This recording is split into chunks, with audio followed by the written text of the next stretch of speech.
सच का मजा चखा ही नहीं है। तुम्हें सच का मजा चखा होता तो आज तुम भी बैन होते।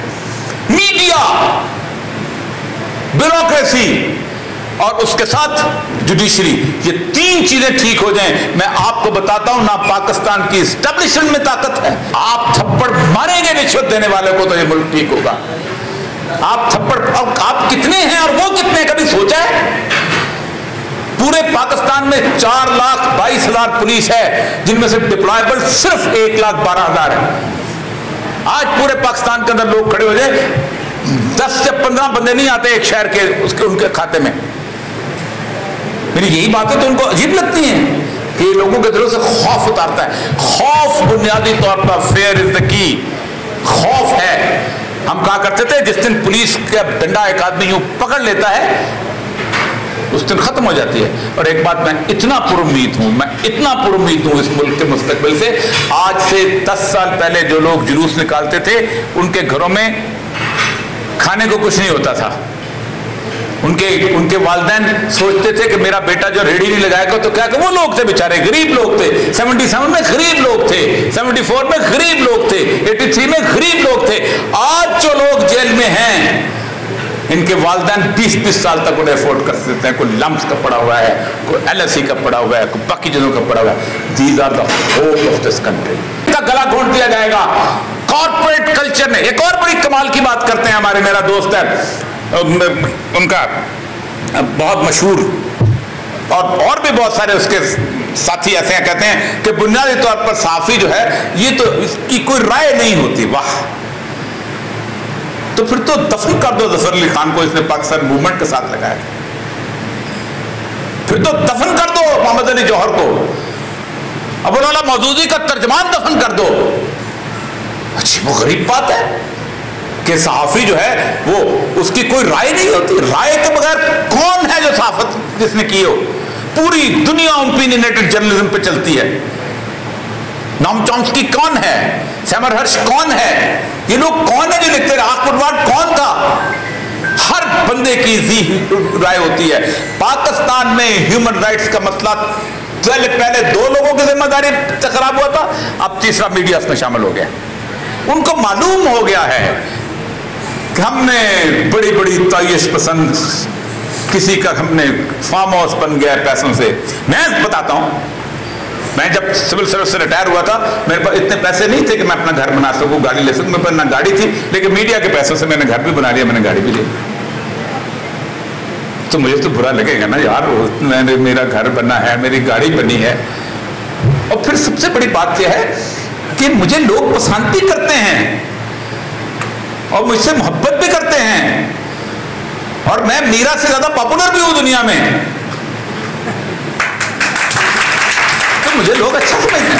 तो ये बुनियादी तौर पर दुनिया भर के कॉर्पोरेट कल्चर ने इसको यूं स्क्वीज कर दिया, जब चाहो इनको छेंट छेंट। यही हाल आपने बाकी जगहों पे किया। तुम्हारी पेंशन रोक लेंगे, तुम्हें अस्पताल में इलाज नहीं देंगे, तुम्हारा प्लॉट कैंसिल हो जाएगा, खत्म। ये है बुनियादी मसला। पाकिस्तान के अंदर 3 ऑर्गेनाइजेशंस को तबाह बर्बाद किया गया है वक्त के साथ साथ, और बाकायदा एक प्लानिंग के तहत कब्जा किया गया है। अगर वो शख्स ये कहता है कि पाकिस्तान के अंदर ये अमेरिका से आए हैं, पाकिस्तान के अंदर कब्जा करने के पीछे पूरी दुनिया की एस्टेब्लिशमेंट शामिल है। पेप्सी कोला वाला जो है उसको बोलो किसी मर्जी से, अपनी मर्जी से किसी टीवी में इश्तिहार दे, नहीं दे सकता। वो पेप्सी इंटरनेशनल को फंड जमा कराता है, और पेप्सी इंटरनेशनल जो है वहां से इश्तिहार देती है कि मैंने समा को इश्तिहार देना है, या मैंने दुनिया को इश्तिहार देना है, या मैंने 92 को इश्तिहार देना है। टोटल कंसोलिडेटेड रकम, टोटल इंटरनेशनल जो उसका है। 1992 में 112 ऑर्गेनाइजेशन थी जो मीडिया कंट्रोल करती थी। 112 का क्लब टुगेदर करो, ये क्या बदमाशी है, खरीदो सबको। रूपर्ट मर्डॉक उदस को उठाया उससे, वहां से न्यूजीलैंड से अखबार बेचता था, आके उसने CNN खरीद लिया, आके उसने जनाब डेली टेलीग्राफ खरीद लिया।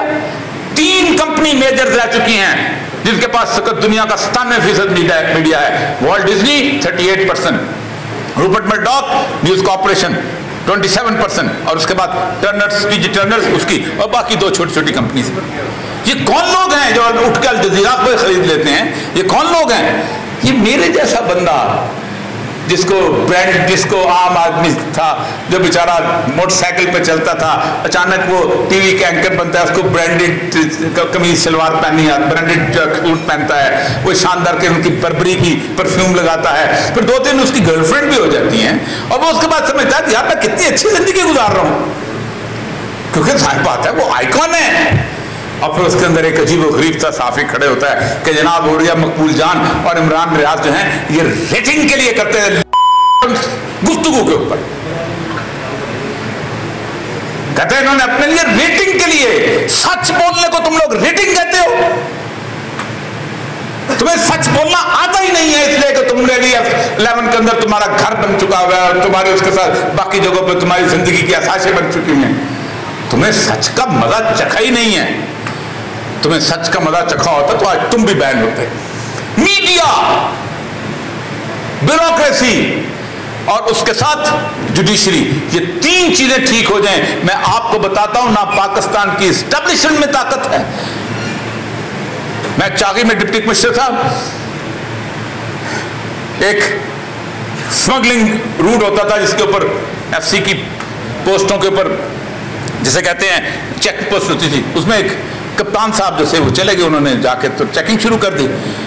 वो करते ये थे कि वो 1 रुपया होता था, उसको नया नोट कागज का, वो हर चेक पोस्ट पे नोट दिखाता था और वो छूट जाता था, वो 1 रुपया रखा था जेब में, वो बेसिकली रदारी होती थी।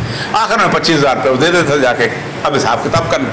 उन्होंने वहाँ जाके देखा, जाके तो उन्होंने उसको कहा दिखाओ, वो पैसे तो ऊपर मिल जाते थे, नीचे नहीं जाते थे। उन्होंने किया ये कि उन्होंने वहाँ पर उसको गाड़ी के ऊपर उसने उसको जब तलाशी लेने की कोशिश की तो गाड़ी उसने भगाई तो वो चेनमैन टूट के उन्होंने पीछे फायर कर दिया पैसेंजर बस।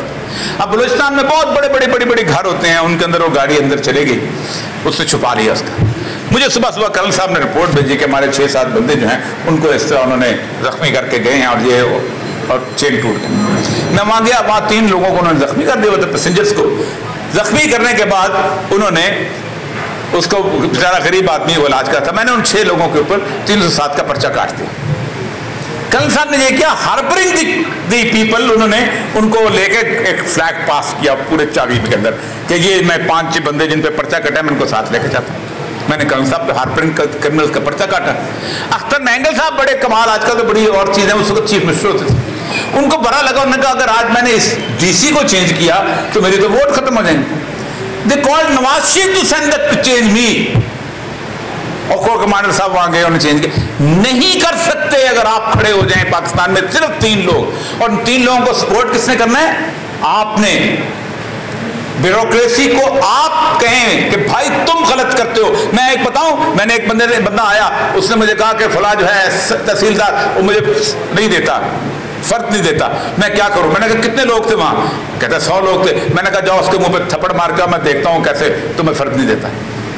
उसे थप्पड़ मारी, वो मेरे पास आया, मैंने कहा मुझे पता है तुम्हें थप्पड़ क्यों पड़ा है, मैं तुम्हारा केस दर्ज नहीं करूंगा, जाओ फर्क देख के आओ। आप थप्पड़ मारेंगे रिश्वत देने वाले को तो ये मुल्क ठीक होगा। आप थप्पड़, आप कितने हैं और वो कितने, कभी सोचा है? पूरे पाकिस्तान में 4,22,000 पुलिस है, जिनमें से डिप्लॉयबल सिर्फ 1,12,000 है।